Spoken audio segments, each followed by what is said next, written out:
किसी राज्य में एक प्रतापी राजा हुआ करता था।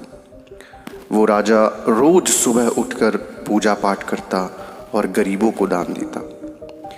अपने इस उदार व्यवहार और दया की भावना की वजह से राजा पूरी जनता में बहुत लोकप्रिय था। रोज राजा के यहाँ गरीब और भिखारियों की लंबी लाइन लग जाती थी। राजा हर इंसान को संतुष्ट करके ही भेजता था। किशन और गोपाल नाम के दो गरीब भिखारी रोज राजा के यहाँ दान लेने आते थे। राजा जब किशन को दान देता तो किशन राजा की बहुत वाहवाही करता था और राजा को दुआएं देता। वहीं जब राजा गोपाल को दान देता तो वह हर बार एक ही बात बोलता, हे ईश्वर, तू बड़ा दयालु है, तूने मुझे इतना सब कुछ दिया। राजा को उसकी बात थोड़ी बुरी लगती।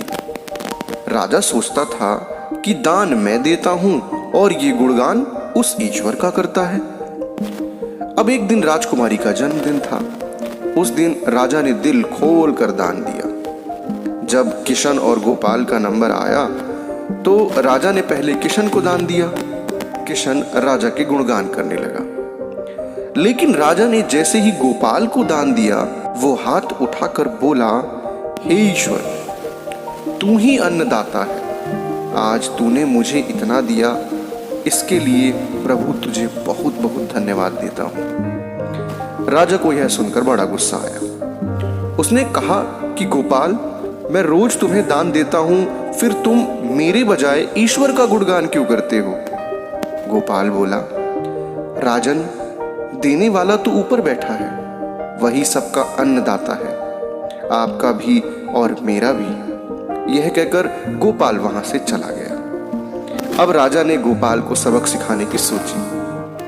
अगले दिन जब किशन और गोपाल का नंबर आया तो राजा ने किशन को दान दिया और कहा, किशन, मुझे गोपाल से कुछ बात करनी है, इसीलिए तुम जाओ और गोपाल को यहीं छोड़ जाओ। और हाँ, आज तुम अपने पुराने रास्ते से मत जाना।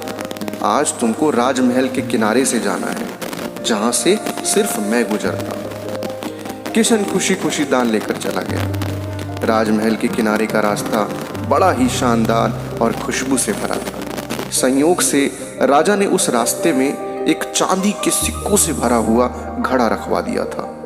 लेकिन किशन आज अपनी मस्ती में मस्त था। वो सोच रहा था कि राजा की मुझ पर बड़ी कृपा हुई है जो मुझको अपने राजमहल के रास्ते से गुजारा।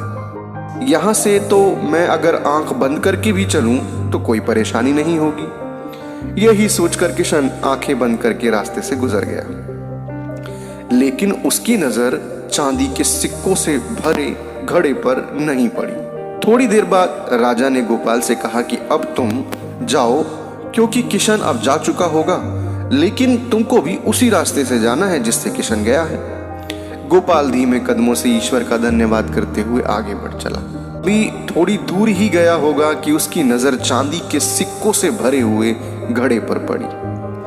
गोपाल घड़ा पाकर बड़ा खुश हुआ और उसने कहा, ईश्वर, तेरी मुझ पर बड़ी अनुकंपा है, तूने मुझे इतना धन दिया। और वो घड़ा लेकर घर चला गया। अगले दिन फिर से जब गोपाल और किशन का नंबर आया तो राजा को लगा कि किशन घड़ा ले जा चुका होगा। इसीलिए उसने किशन से पूछा कि किशन, कल का रास्ता कैसा रहा? राह में कुछ मिला या नहीं? किशन ने कहा, महाराज, रास्ता इतना सुंदर था, मैं तो आंख बंद करके घर चला गया, लेकिन कुछ मिला तो नहीं। राजा ने गोपाल से पूछा। उसने बताया कि राजा, कल मुझे चांदी के सिक्कों से भरा हुआ एक घड़ा मिला।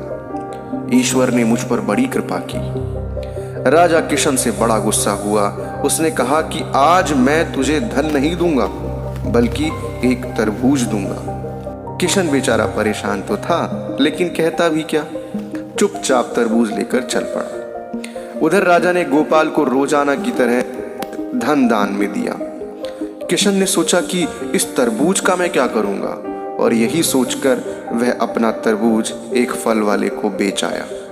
जब गोपाल रास्ते से गुजर रहा था तो उसने सोचा कि घर पर कुछ खाने को तो है नहीं, क्यों ना बच्चों के लिए तरबूज ले लिया जाए। तो गोपाल फल बेचने वाले के यहाँ से वही तरबूज खरीद लाया जिसे किशन बेच कर गया था। घर आकर गोपाल ने उस तरबूज को काटा तो देखा उसके अंदर सोने के सिक्के भरे हुए थे। गोपाल ये देखकर बड़ा प्रसन्न हुआ और ईश्वर को धन्यवाद देते हुए बोला, हे ईश्वर, आज तूने मेरी गरीबी दूर कर दी। तू बड़ा दयालु है, सबका अन्नदाता है।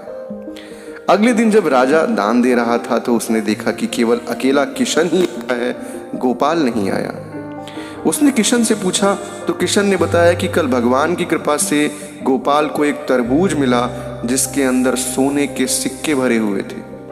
वह गोपाल तो अब संपन्न इंसान बन चुका है, अब वह यहाँ नहीं आएगा। किशन की बात सुनकर राजा ने भी हाथ आसमान की ओर उठाए और बोला, हे ईश्वर, वाकई तू ही अन्नदाता है। मैं तो मात्र एक जरिया हूं, तू ही सबका पालनहार है। राजा को अब सारी बात समझ में आ चुकी थी।